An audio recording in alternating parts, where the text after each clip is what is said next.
acabei. Bom dia, boa noite, boa tarde.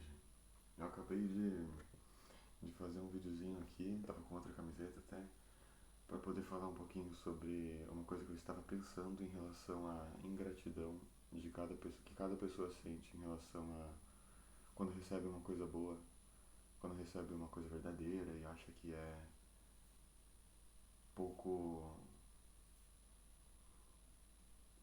que é pouco merecedora de uma coisa verdadeira, de uma coisa, seja ela verdadeira, seja uma coisa grande, de uma, sei lá, uma viagem, seja uma pessoa, seja uma relação, um curso novo. Eu, eu gostaria de falar um pouco sobre isso, porque já me senti muito ingrato durante a minha vida e eu não encarava, quando eu me sentia ingrato, eu não sabia que eu me sentia ingrato. Eu simplesmente não via luz para poder olhar para mim e falar, poxa, eu preciso estudar, eu preciso melhorar, eu preciso fazer exercício físico, eu preciso trabalhar. Eu não conseguia ter a conclusão dessas coisas, não conseguia olhar para o quão necessário é trabalhar em si mesmo. E isso é uma coisa que é falada nas aulas de filosofia, nas aulas de talvez sociologia. Sinceramente, eu não prestava muita atenção nas aulas de sociologia. Devia, claramente. Mas uma coisa que eu posso falar sobre as aulas de filosofia, por exemplo, é que quando a gente está na escola, eu tenho 23 anos, quando a gente estava na escola, ou vocês que estão na escola ainda, ou vocês que já saíram da escola há muito tempo, tem aquela brisa, aqueles outros alunos que depois da aula chegam uns para os outros e ficam, você entendeu o que o professor quis dizer com aquele questionamento? Aí outra pessoa, claro que eu entendi. Eu entendi. Isso é o monóculo, né? Aquela coisa que gente inteligentíssima usa. Claro que eu entendi. Ele quis dizer isso e tal, tal, tal. Quando na verdade ninguém sabe do que se trata. E se fala alguma coisa, talvez, né? Ninguém sabe do que se trata. Existem sim muitas crianças e adolescentes super inteligentes. Mas na maioria das vezes, essas crianças e adolescentes super inteligentes estão mais quietas. O que eu acho um erro, um equívoco.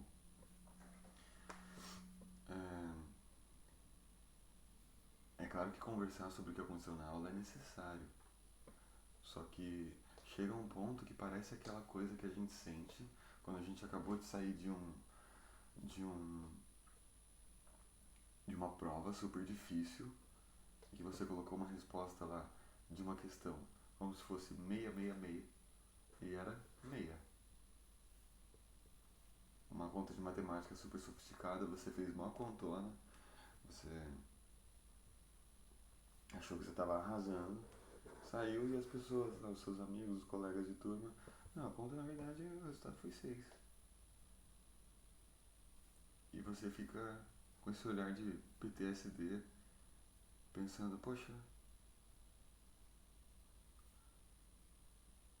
uau, como eu sou uma pessoa meio problemática. Será que eu sei fazer cálculo mesmo? Será que eu presto para matemática? E essas coisas, por exemplo, quando você vê que outras pessoas estão sabendo um pouco mais que você, principalmente na escola, você sente vergonha de parecer uma pessoa que está aprendendo, diferente de uma pessoa burra. Uma pessoa, entre aspas, burra, eu odeio essa palavra, é uma pessoa que decidiu parar de aprender. Uma pessoa que decidiu parar de, de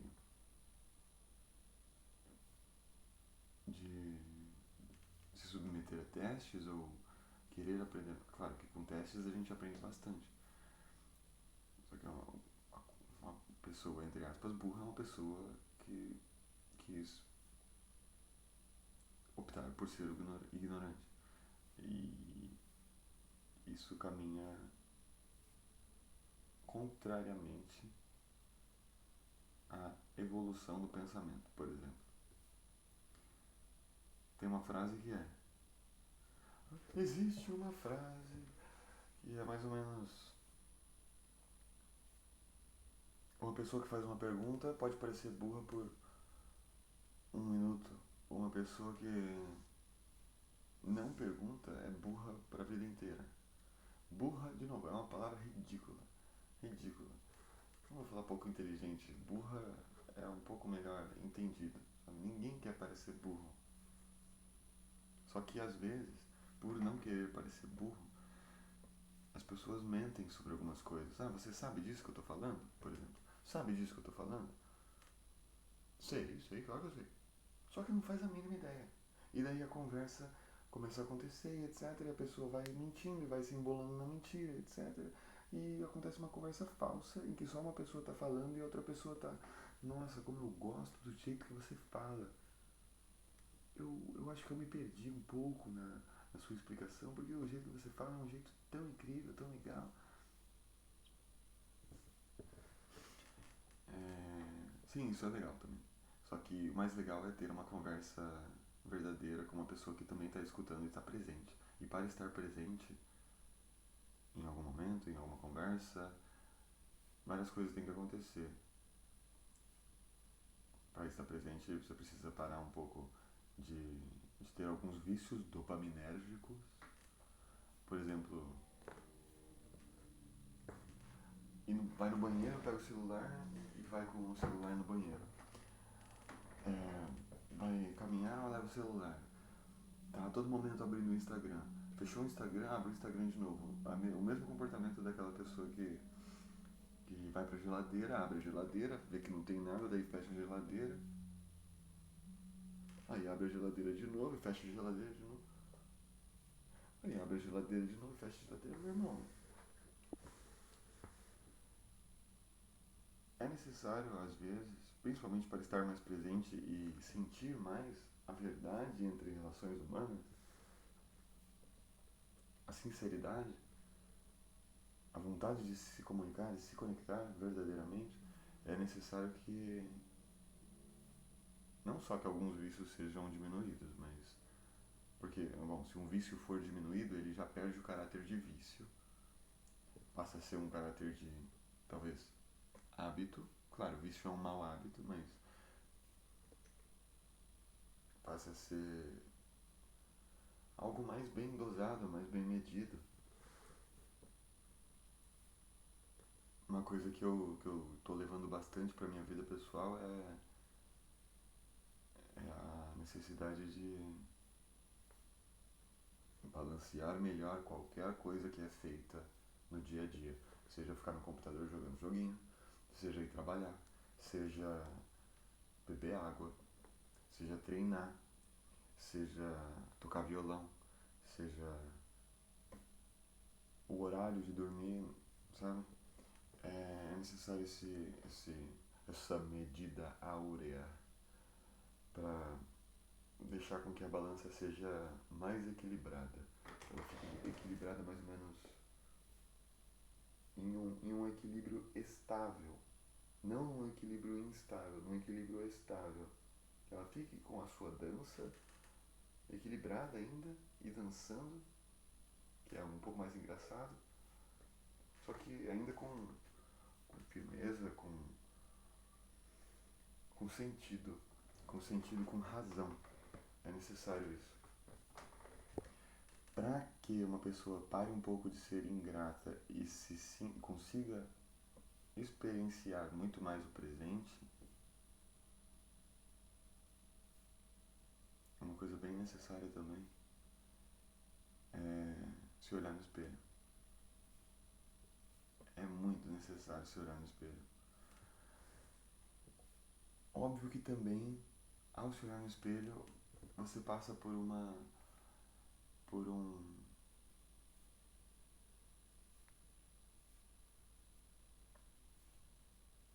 enxaguar das suas qualidades. Enxaguar metafórico das suas qualidades. Deixa eu falar direito, tá? Por exemplo, se você se olha no espelho, você vai ver literalmente só características físicas. Olhar de fato num espelho literal, você só vai ver características físicas. Nossa, como meu cabelinho é bonito, como é liso o meu cabelo, uau!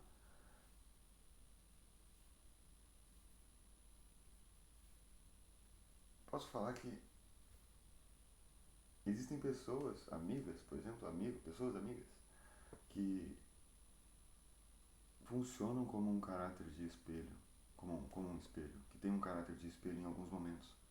Por exemplo, eu lembro de um amigo meu, o mesmo amigo que me emprestou essa camiseta, não sei se ela é minha, mas está aqui há muito tempo e, e ela é uma camiseta ótima. Que uma das últimas vezes que a gente estava conversando, bom, no ano passado isso, em 2024 isso, uma das últimas vezes que a gente se viu no ano passado, eu lembro que ele teve uma atitude que fez com que eu me visse numa atitude que ele estava fazendo. Eu lembro que anteriormente a isso, eu imitei ele fazendo assim quando ele se comunicava. Porque ele fazia assim às vezes, como se ele estivesse numa batalha de rima e tal, fazendo assim, e eu no flow. Mas o que ele fez comigo foi, ele estava em pé, junto com um outro amigo nosso, e ele estava em pé, olhou pra mim e fez assim. Quando ele fez assim, eu olhei pra ele e falei, nossa, que postura horrível. Eu pensei, na verdade, pensei nisso. Que postura horrível. Caramba, eu sou assim mesmo. E a cada dia que passou, eu comecei a ficar cada vez mais com a postura ereta, com a postura certa, com a postura bonitinha. Sabe? Isso tem impacto em como você se vê no espelho. Por exemplo, meu braço, por exemplo, era super magro. Continuo magro, porque eu tô treinando há 4 meses. Só que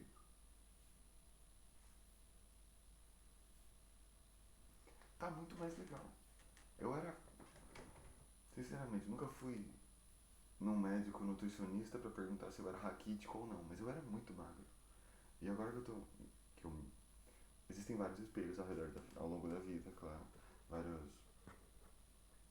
várias pessoas que dizem como você se comporta, como você talvez deve se comportar, como, como é melhor alguma coisa ser dita ou às vezes não dita. E esses espelhos vão nos moldando, essas atitudes de espelho vão nos moldando para que a gente se torne uma versão que talvez os nossos pais gostariam que nós nos tornássemos, mas nós não conseguimos às vezes escutar isso dos nossos pais, porque, porque simplesmente em algum momento não faz mais sentido, claro. Aí é uma coisa de relação de filho com mãe, filho com pai, filho com pais. É, de Aí é sinceramente o que eu vou falar, né? De um filho que escuta várias coisas de como deve ser e vai lá, é de uma maneira super educada, etc. E das pessoas na sociedade é desrespeitado. Foi educado como os pais quiseram, na sociedade é desrespeitado. E aí o filho então, o filha, fica meio, por que eu vou ser assim então? Os meus pais falam pra eu ser de uma maneira, eu vou pra sociedade, as pessoas me tratam de outra maneira porque, o que é isso? Será que os meus pais são contra mim? Alguma coisa do gênero? Não. Errado isso. Esse pensamento é errado. Mas, bom, existem pessoas perdidas por aí também que estão em processo de educação própria e etc. Isso é bom de ver e é necessário de, às vezes, conseguir enxergar pessoas assim para ou poder ajudar ou poder falar, uau, quero ser diferente daquela pessoa. Bom, e prezar por amigos, companhias que veem o seu potencial positivo é super necessário para que esse potencial positivo seja atingido. É claro que, poxa, é dificílimo, talvez impossível, alcançar o próprio potencial positivo extremamente sozinho. O ser humano, como todos dizem, é um animal social. Então, necessitamos da sociedade. A sociedade é uma coisa. Necessitar de uma tribo, por exemplo, eu acho outra coisa. Aí eu posso entrar até na discussão de que tribo, os membros de uma tribo, por exemplo, não uma tribo assim, mas um grupinho, os membros de um grupinho representam uma característica diferente que as pessoas sentem que não tem. é como se fosse uma consciência maior junta, uma consciência maior. A consciência de um, por exemplo, fazendo uma ponte para os lobos que andam em grupo, nas manadas deles, é como se a manada inteira fosse a consciência de uma manada inteira, a consciência, não a potência de caça ou etc, coisas do gênero, mas a consciência de uma manada inteira fosse a mesma consciência de um lobo solitário. O lobo solitário não sente que ele tem a falta dessas diferentes ah, qualidades em personalidades mais sobressaltadas para suprir um déficit de outras pessoas no mesmo grupo. Falei bem difícil.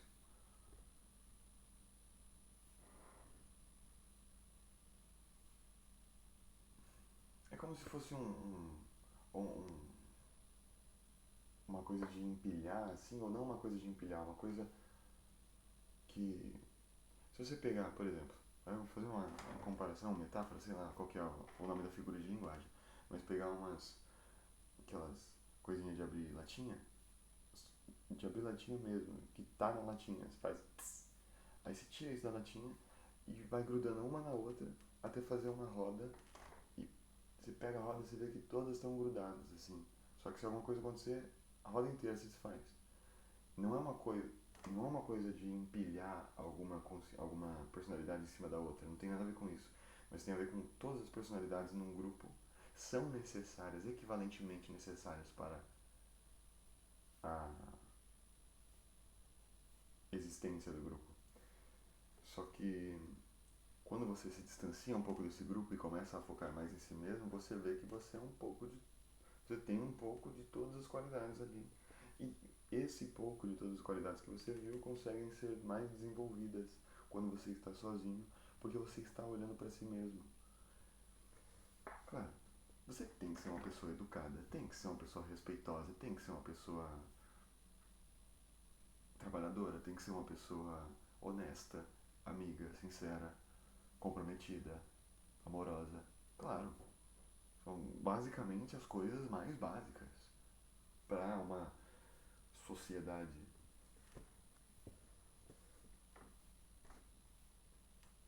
Enfim, estou falando muitas coisas e muito obrigado por me escutar.